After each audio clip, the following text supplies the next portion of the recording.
En 2000, à l'occasion de l'exposition Art Paris, j'ai fait une série intitulée Les fantasmes du trèfle.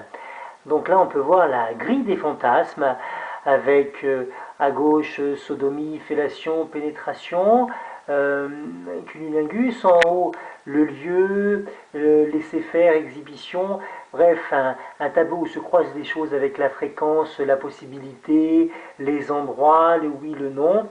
Euh, dans cette série, on avait aussi le club échangiste, là symbolisé par une sorte de cube avec lit, divan et autres coins salons sur lesquels s'abattent des couples de trèfle.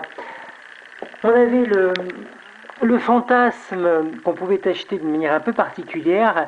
Là, on en voit un encadré, mais il était présenté sous cette forme de grande enveloppe avec dessus un dessin original. À l'intérieur, le dessin qui est là encadré. À l'extérieur, un autre dessin qui était en fait une photocopie du dessin qui se trouvait à l'intérieur de l'enveloppe.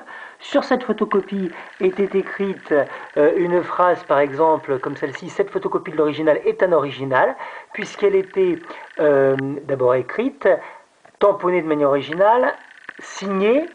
Donc en fait, on avait 3 œuvres au lieu d'une, l'original encore une fois, le vrai de vrai étant à l'intérieur. Et c'était une proposition de fantasme à réaliser avec le numéro de téléphone qui se trouvait en haut, qui était en fait mon portable.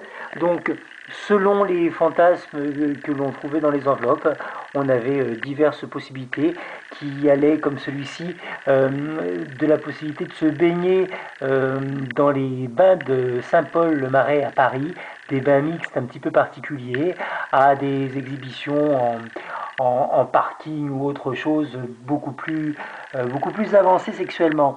Voilà, les fantasmes du trèfle.